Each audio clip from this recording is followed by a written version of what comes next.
Welcome to Municipal Affairs. Last month, Canada's capital played host to over 2,000 municipal leaders from across the country at the annual Federation of Canadian Municipalities trade show and convention. Now, it was a gathering of communities, large and small, united by shared challenges and a commitment to shaping a better future for local governments across the country. From bail reform to the need for stable, predictable federal funding to tackling mental health, addiction, and combating misinformation in the digital age, the agenda was packed with issues that hit close to home for Canadians and municipalities everywhere. Among the most engaged and vocal participants were delegations from Atlantic Canada. Municipal leaders from across the region came to Ottawa to make sure the voices of their communities were heard loud and clear on the national stage. Now, we had the chance to sit down with all the presidents of 4 Atlantic provincial municipal associations to get their take on the convention and the issues shaping their provinces. We begin with Bruce MacDougall, president of the Federation of Prince Edward Island Municipalities. He spoke to us about why attending the convention matters for PEI municipalities and how local concerns are being echoed on the federal level. President MacDougall, thank you so much for sitting down with me here at the Federation of Canadian Municipalities. As president of the FPEIM, why is it important for your organization and your members to be here in Ottawa this week discussing federal issues from a municipal perspective? Well, first of all, I've been on the board for a number of years and big supporter of FCM. And, the situation in Canada we're facing these days, we are stronger together. That's the theme of the convention, and very pleased with everything so far. And, we have good contingent from PEI and even won the grand prize here today. Did you? Not me, fellow councillor from Charlottetown won the grand prize. So that's always good. Look at that. Yeah. One of the big things that happens at the conventions like this, and even at conventions like FPEIM, is the networking sessions where you can have those conversations in the hallways with fellow councillors, mayors, reeves from across the country. What issues are specifically are you hearing from fellow municipal leaders from across Canada that make you go, okay, PEI is not alone in this situation? What are the common themes that you're hearing, the common issues? Well, there's a few, and housing is the big one right across the country, and homelessness is one. But the big one to fix a lot of this is dollars. And I've always, every meeting I can get to push this is that we need a new municipal growth framework in Canada. And that means that we need the federal government, the provincial government, and the municipal governments to sit down and hammer out how the municipalities are going to do things from here on. Because, the mayor of Ottawa, at his speech yesterday, he nailed it. This was set up years and years ago, and it's not working anymore. So it needs to be fixed. So what do you go home with now? Because you're going to be heading back to Summerside probably in the next few days, depending on when you get on the plane. How do you ensure that the work that FPEIM has done here, yourself has done here from a council perspective, doesn't just end the moment you walk onto that plane? Because people won't let me forget that I'm here on their dime. And, as president of the Federation, I do a report back to our association.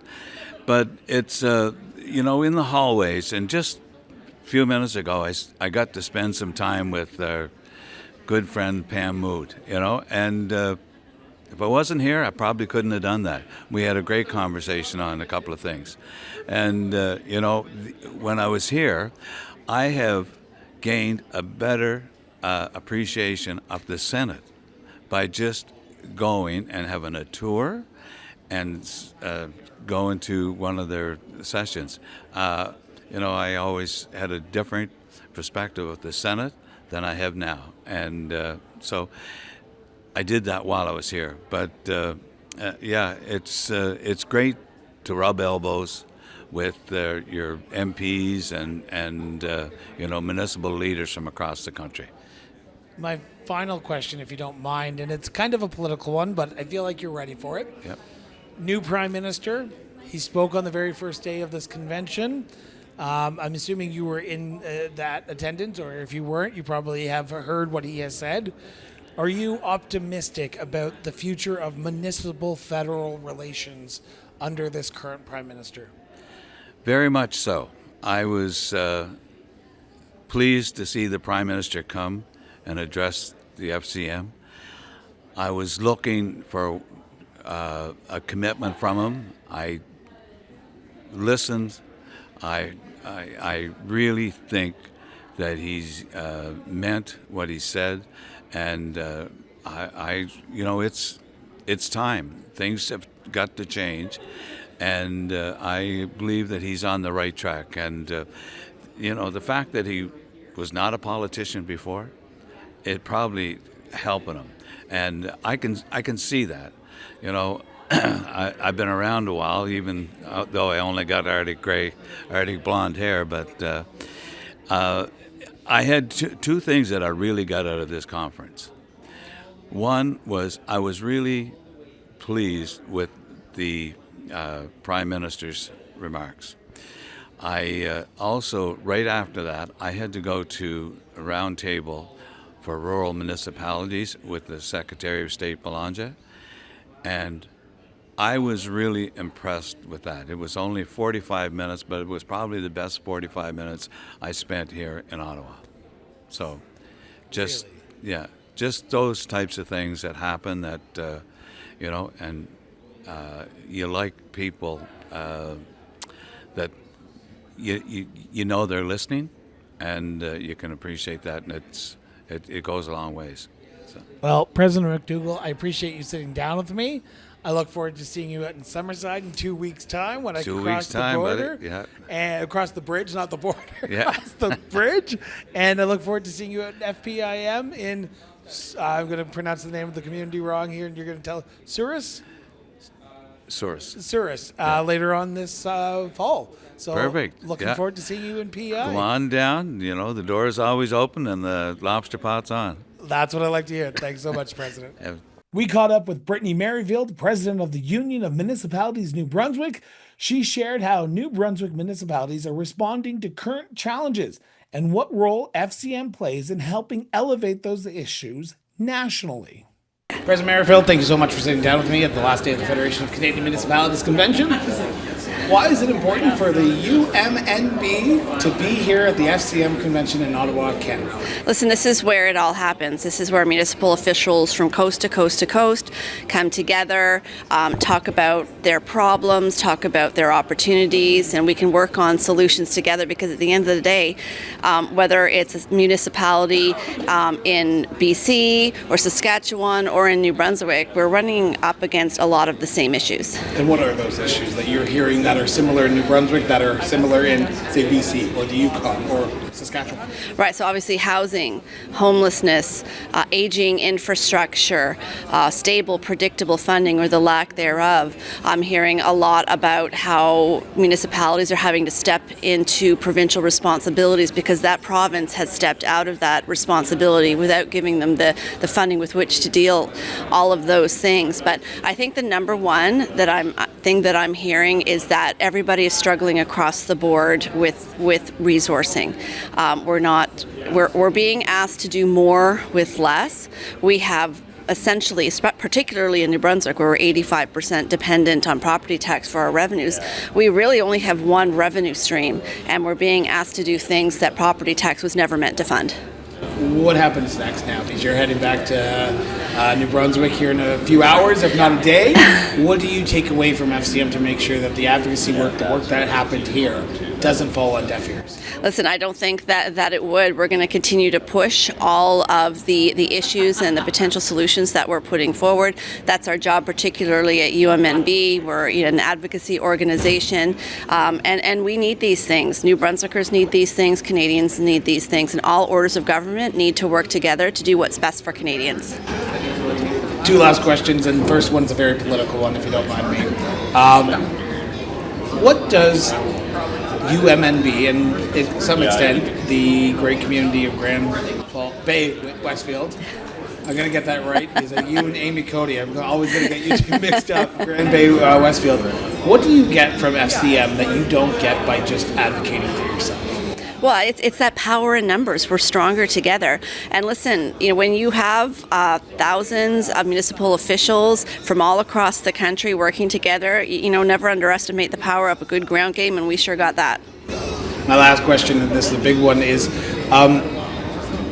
New Brunswick's been going through a bit of a challenge lately with the announcement of a freeze on property assessments.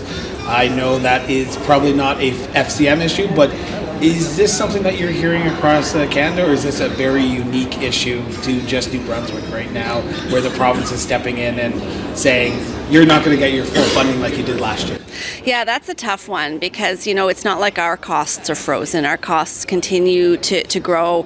And so my concern with property tax and assessment freeze is that it's not going to be the affordability measure that it was intended to be, because my RCMP bill is going to go up.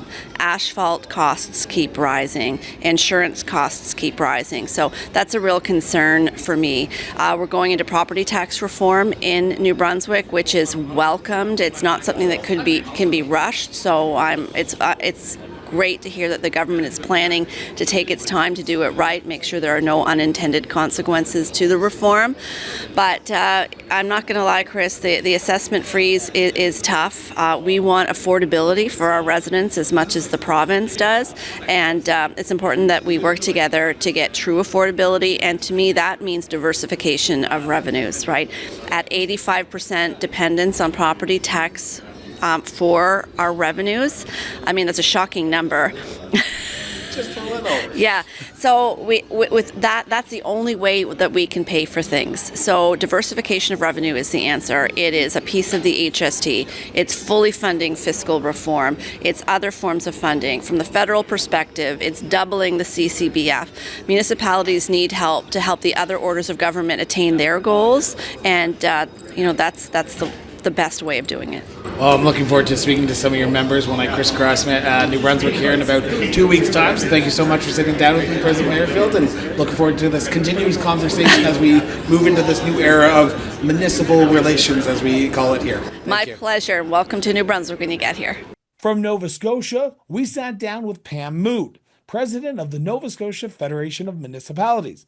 She reflected on what she's hearing from delegates, why being at FCM matters, and how she brings those insights back home to keep the work going beyond the convention floor. President Mood, thank you so much for sitting down with me here at the Federation of Canadian Municipalities in Ottawa, Ontario. As the president of the Nova Scotia Federation of Municipalities, why is it important for you as president, your members, to be here this week to discuss issues of municipal importance at the federal level?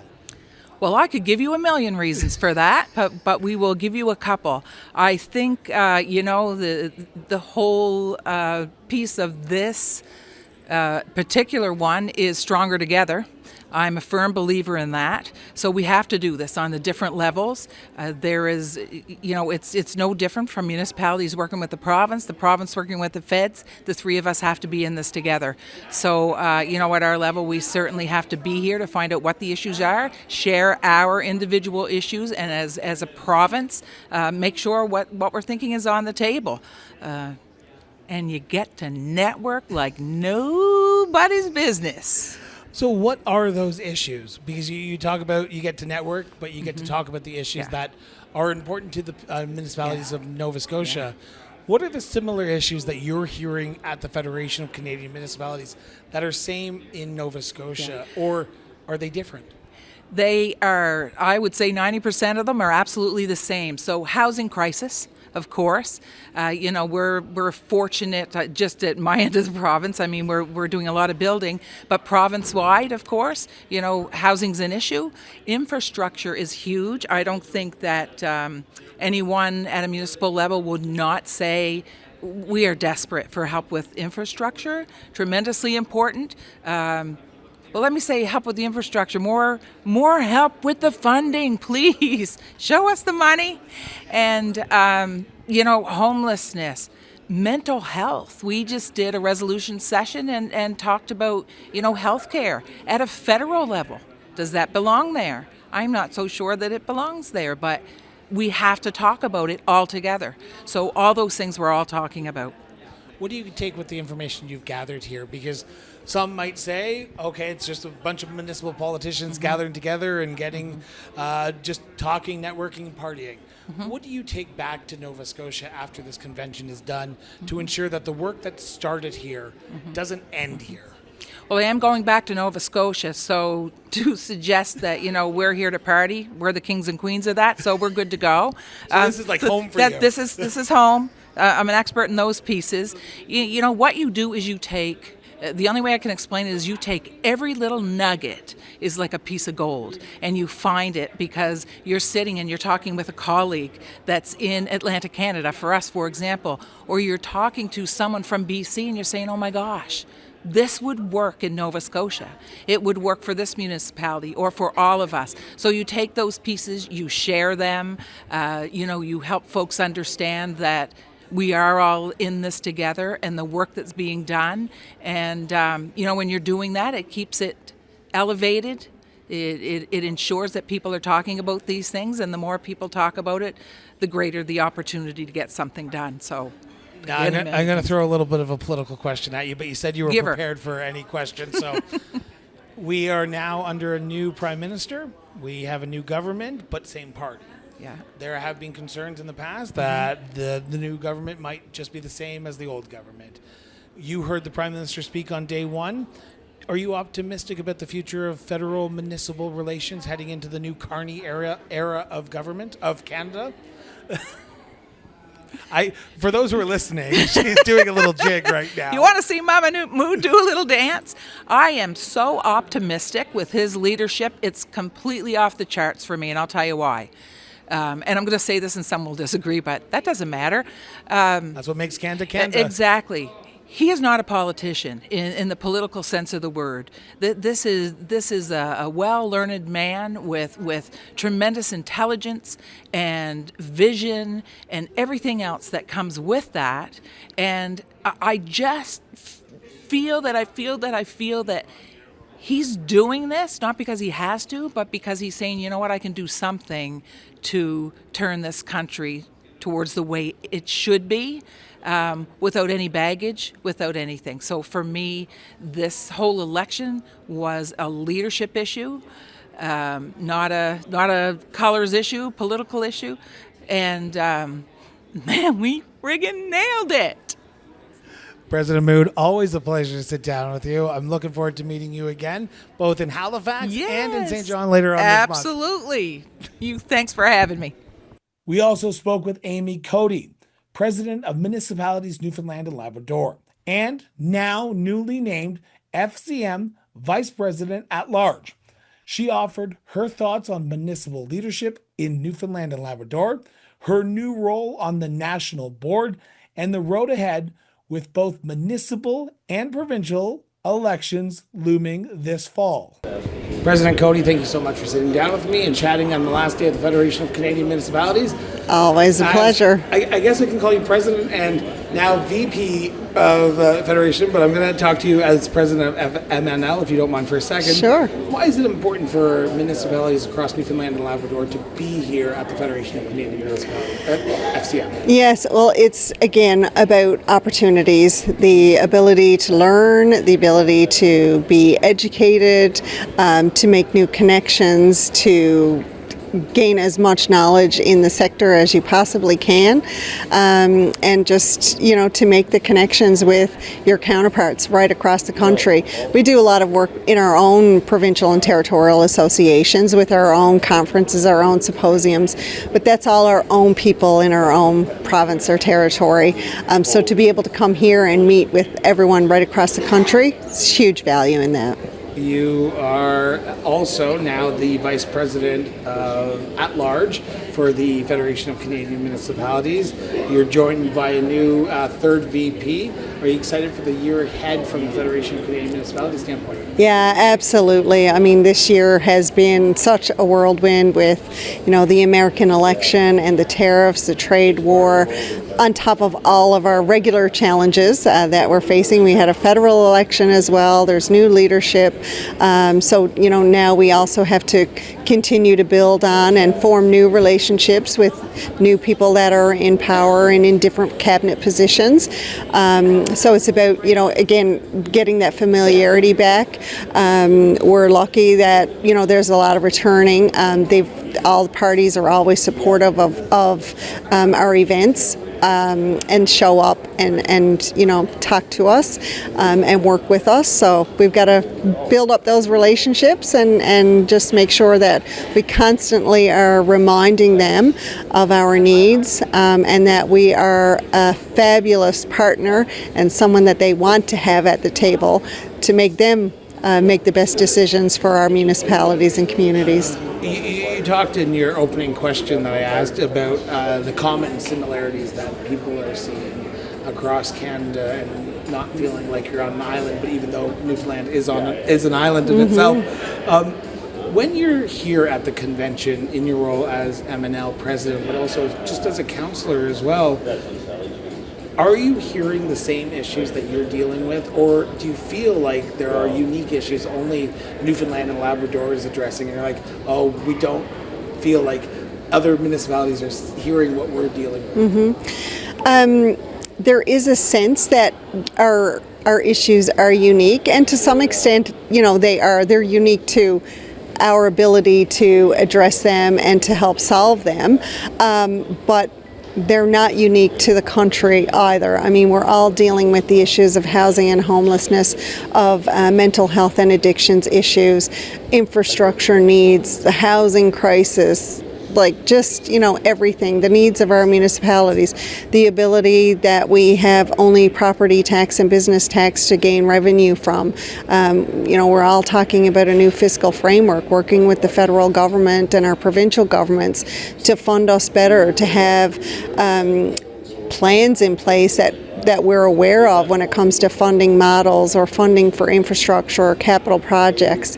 We just want to know in advance, give us a plan, have some structure, instead of always, playing the guessing game, trying to design our budgets about what we think is going to come, but never really knowing for sure, what is coming. So, yeah, that's, it's unique in the resources that we have in dealing with the issues from community to community, province to province, territory.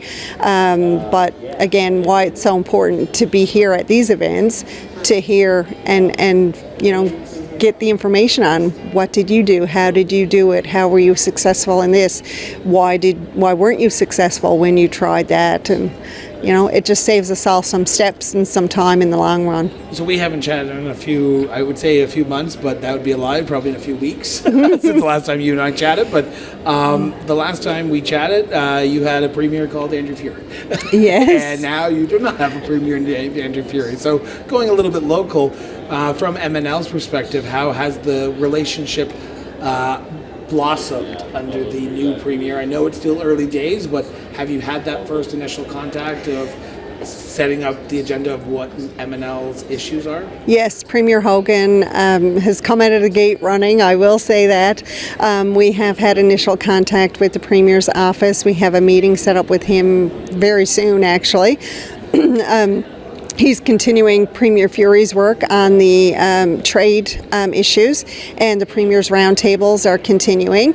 So he's been great in, really keeping that going and making sure that, he's well informed as to what the needs of the businesses and the various trades in Newfoundland and Labrador, what we're facing, and then in working with the federal government as well as we work towards the interprovincial trade barriers, making sure that Newfoundland and Labrador is protected, but can also advance, as we move those trade barriers interprovincially as well.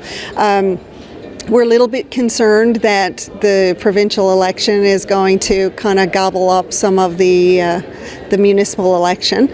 Our municipal elections are scheduled for October the 2nd. The province has until October 17th to call their provincial election. So now with a brand new leader, there's all kinds of rumors. It's going to be tomorrow, it's going to be October, it's going to be 3 weeks. Nobody really knows until that announcement is made.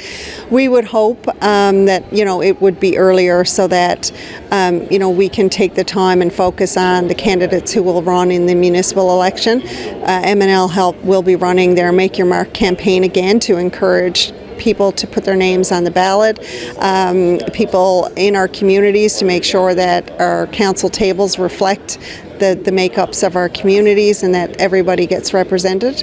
We're on a wait and see. We're kind of like, giving them a poke, can you go soon type thing, but hey, at the end of the day, it'll be their decision, yeah. Getting back to the Federation of Canadian Municipalities for two last questions, if you don't mind. What do you take away from here? You were heading back to Grand Falls, Windsor. Yeah. Too many grands out. Grand Falls, Windsor. Brittany and I are great friends, so exactly, and that's I have no issues being compared to Brittany. You're heading back to Grand Falls, Windsor. What do you take back from FCM to make sure that the networks that you happened, the conversations that took place, don't just end the moment you step on that plane and fly out to St. John's? Yes, they really don't end. You leave here with a phone full of brand new contacts, new Facebook friends, new Instagram posts to like, and you get a bunch of swag from all these new businesses that you probably weren't familiar with who can provide services to your community. So you bring all that back, you share it with your counterparts, and you stay in touch. And you look so forward to the next event when you're going to get to see not just your colleagues but now your friends again. But just the information that you gain here, being able to be present in so many different sessions on so many different topics that are so relevant to how we operate our municipalities. There's just so much value in that, and you take it all with you, and you just continue to build on it from a year-to-year basis. And so my last question is kind of political, but I think you're ready for it, and I'll be nice. What is the benefit that MNL or a community like Grand Falls, Windsor gets from being part of the Federation of Canadian Municipalities? So much. I can't say enough. It goes back to my previous answer. The access to information, the ability to meet and connect with and learn from, to have all of these resources in one area and to be able to maneuver that area over 3 to 4 days and talk to service providers, counselors, staff members, anybody, board members, just be able to get that knowledge, pick it up at a trade show booth, even try new foods. You see, when we all do our own individual conferences and symposiums, like I mentioned, just to see, okay, look, this food layout worked very well. This is the type of crowd that they had. This is how they had it set up so that it was easy to maneuver through. Like the little things like that, you don't even understand how valuable that information is when you're planning your own events. So, you get the feedback from people, and you're sitting down, you're having your lunch, and you're talking about the great food, you're talking about the coffee is great, you're talking about what they did to improve their water and sewer system. It's just all encompassing, and those opportunities don't come easily, and they don't come often. So when you have an opportunity to be involved with an event like the FCM annual conference and AGM, then it's just so worthwhile. I would encourage anybody to at least attend one in their term of council. Well, President Coady, I want to thank you so much for sitting down with me.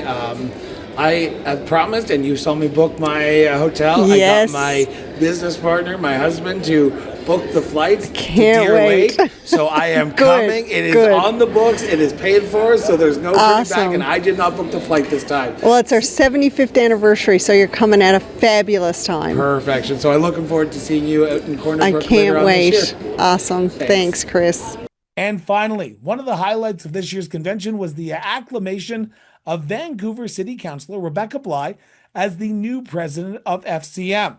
We caught up with President Bligh on the final day of the event to talk to her about her priorities for the year ahead and how she sees FCM continuing to advocate for municipalities of all sizes, of all backgrounds across this country.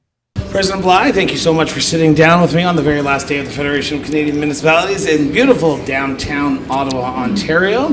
First off, you've been here for the last 4 days. You've been crisscrossing for the last 10 months. How has this culminated into this weekend? How are you feeling? Oh, it has been a wonderful weekend. As always, as you say, we visit people in their home communities, and then to have everybody together in one place here in beautiful Ottawa has just been wonderful to see. We've had a very lively few days with workshops and plenaries, study tours, all on the topics of municipal government. Of course, we started the first day with meeting with all the new ministers, so not all, but the particularly impactful ministers to municipal issues and priorities. And then, of course, the Prime Minister taking time to address our entire membership who was here. So that was wonderful. I want to pick up on that just for a second, if you don't mind.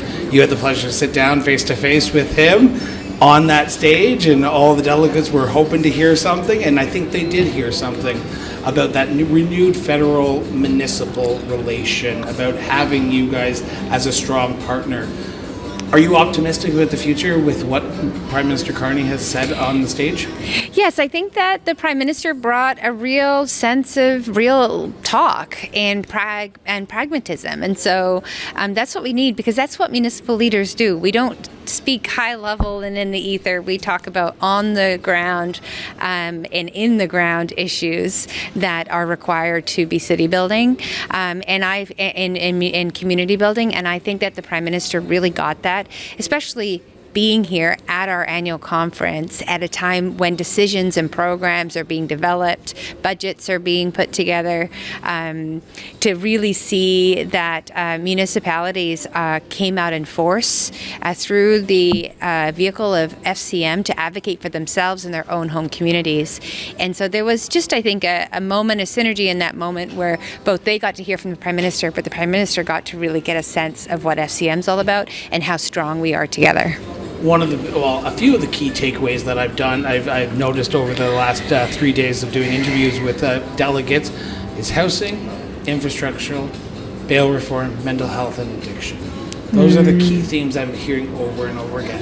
As president, you've crisscrossed Canada. Are those the key topics that you're hearing that impact every single municipality, whether they are a major metropolitan like Vancouver or Toronto, or to the smallest community of Kyle, Saskatchewan? Absolutely. Housing, affordable housing, which also helps tackle some of those other issues related to mental health addiction. Folks need stability. They need housing stability if they're going through treatment programs. Folks who are going through rehabilitation programs through a public safety lens also need stability in housing. So the fact that the federal government is finally back in the housing game in terms of below market units of housing, which we would call that in a Vancouver context where it's extremely unaffordable, on all measures related to housing affordability and availability. The fact that the federal government's back in the housing game to build affordable housing, I think, is music to our ears here at FCM. I've been with the organization for 8 years. I've been elected for 8 years. We have not seen enough housing being prioritized at the level that folks can afford. We're talking about the workers, we're talking about frontline responders, the teachers, the nurses, those that really hold up our communities. And so, I think that the housing piece and then the infrastructure that's needed to allow that housing to be built so that a toilet flushes, so that things work, and also infrastructure that is specific to rural. We announced our rural component yesterday. We're advocating for a specific rural infrastructure fund. And why that's important, and we really did get this through to the Prime Minister, I believe, is that we can have nation-building projects, but if once those trucks leave the ports with all those goods and products, if they can't get through our roads and our bridges without hitting a bottleneck, then we've missed a massive step in being able to build that national prosperity and economic development that's going to benefit all Canadians. So I think we've really hit the mark on some of those pieces where infrastructure links to economy, housing links to mental health and addictions, and that public safety, both on the RCMP staffing side, the funding side, also is going to impact that issue of repeat offenders and bail reform as well by addressing sort of the chronic offenders while being able to actually support folks getting back into stability. So as you can hear, everything is connected that we do at the municipal level. Everything has a thread into something else, and that's what municipal leaders bring to the table when speaking to different orders of government, provincial and federal. You talk about the rural report that was released with yourself and Neil Como, the chair of the Federation of Canadian Municipalities Rural Forum, if I'm doing that right. There seems to be a big push for rural topics at this year's convention. Why was that important? Because traditionally you wouldn't think Ottawa is the place to talk about rural communities, but it seems that at the Federation wanted to talk about rural communities this time. Why was that important for yourself and for the organization? I think there's always been a lens on rural, but perhaps not done in a way that really lifted up the voices of our rural members. We've always known it's important internally, but it's about what we project out as well. And a real focus at this time when economic development across the country is critical, and that can't just happen in our urban centers. We need to recognize that agricultural land, energy, moving goods and services, warehousing has to happen where we have a lot of land mass, and that happens in rural. Absolutely contributes to the national prosperity picture that we recognize our country is at a pivotal time to meet that moment and build, as the Prime Minister says, build, baby, build, and we're all for that. But we can't do that if we don't invest in rural, because that is really where where the rubber hits the road in terms of resource communities. And they have smaller populations there in rural Canada, so we can't simply just rely on property tax to put that infrastructure in place that's needed to make sure that the services are where they need to be for communities, and that housing is there for workers as we grow our country in a sustainable way, which means all size communities right across coast to coast to coast. I want to talk about the future a little bit, if you don't mind, before I let you go. And you are losing Scott Pearce, but gaining Mark Dorval. Doré. Sorry, I apologize. I just had him on. He was so Mark Doré is the mayor of Dorval. So there we go. I knew I'd get that right.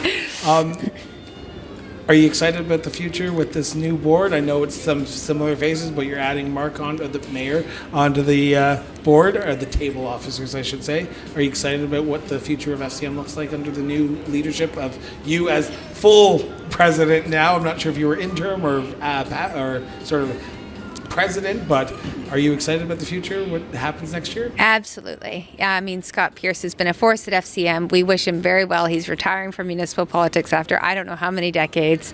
We'll miss him, but I know he's happy. He's going to put up that gone fishing sign and really mean it this time.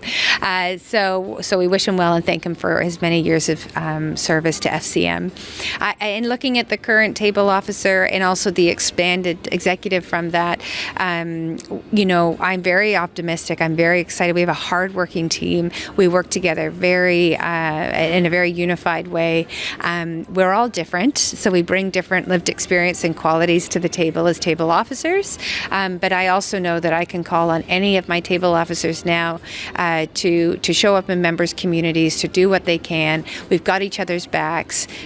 Some of them are dealing with real emergencies in their home communities this weekend in Manitoba. Kathy Valentino, our second VP of officially now. So yes, and we welcome Mayor Marc Doré as third VP, and I know he'll represent Quebec very well, the Quebec caucus, and I look forward to getting to know him better and working through this year's very ambitious advocacy agenda as we continue to build on the relationships that we started here this week with the new Prime Minister and Cabinet. What's the advice that you give to delegates as they begin to head home? Because there's the tendency when you go to a convention that, okay, you get home and everything that you learned is just going to sit on the shelf. How do you ensure that the advocacy work that happened here, the networking that happened here as president goes on to ensure that you're not starting fresh in Edmonton in 2026? Think of those first, 3 folks that come to mind that you met at conference. Text them, stay in touch with them, get on their social media, find ways to stay connected. Even if it's just a couple of the hundreds of people you've met, those relationships go far. They in my experience, are folks I continue to call on as a municipal leader. Learning from one another, that networking, as you say, is a critically important part. And this really is an opportunity for professional and personal development as local leaders. We're often tasked with so many different jobs. We are the jack of all trades when it comes to growing communities, and so having that sort of anchor to bounce ideas off of or just tell someone about your day is critically important, as well as continue to lean in to the FCM work, off cycle, if you will, between conferences. We have tremendous amount of tools to help smaller, larger communities make sure that they have the information they need, the data that they need to represent their communities well, and also to continue to push with their local MPs on what are some of those issues that we're carrying forward into the coming year. So I think at the end of the day, I know we're all busy, but FCM's here to support you, and any opportunity to lean in, put your hand up, let us know what you're up to and how we can connect with you and your community. That's what this next year is all about. Final question, and it's kind of a political one, but as president, you should be prepared for it. What is the benefit of a membership with the Federation of Canadian Municipalities that municipalities wouldn't get by just doing the advocacy work by themselves? It's the theme of our conference this year. We're stronger together. And the reality is that we live in a massive country with very, very different challenges from coast to coast to coast. FCM is an incredible way for all of those different priorities and perspectives to be funneled into a united voice. And in that united voice, we have a much greater chance of connecting with the federal government on our advocacy priorities, the Housing Accelerator Fund, the Canada Community Building Fund, the Green Municipal Fund, and all the other funds and the things that we do, the Infrastructure Bank. We can advocate to CMHC. We're connecting with ministers. And what we know, and we saw that with the U.S. trade crisis this year, is that things are going to happen that we have not forecasted and planned for. So the benefit of being linked into FCM is the ability for FCM to be able to respond real time to an unanticipated urgency or crisis, and already have that membership and that relationship with FCM so that you have that voice at that table when we are advocating and showing up, and have that seat at the table as a very, very significant level of government in the big picture of all orders of government to be building this country for Canadians. So we're here for our members, and so we hope that members see that the value is there for them too. President Bligh, always a pleasure to sit down and chat with you. I feel like this is the first of many conversations over the next year. Again, yes. Always a pleasure. Thank you for being here, Chris. Thank you so much for tuning in for another episode of Municipal Affairs. Now, we hope you've enjoyed today's episode of Municipal Affairs, which was only made possible by you, our generous supporters of the Cross Border Network. Your continued support and financial backing of this show makes episodes like today's possible. If you want to join the growing list of supporters, head over to the crossborderinterviews.ca website and support the show today. To stay in the loop with all of our latest episodes, don't forget to subscribe to the show on your favorite podcast platform or on YouTube, and follow us on social media. For even more content and to learn more about the stories and the people we feature on this show and our sister shows, visit us online at crossborderinterviews.ca. Again, your support means the world to us, so share this episode with your friends, your family, and help us keep the conversation going. Until next time, stay informed, stay engaged, and we'll be back with a brand new episode of Municipal Affairs soon. Till then.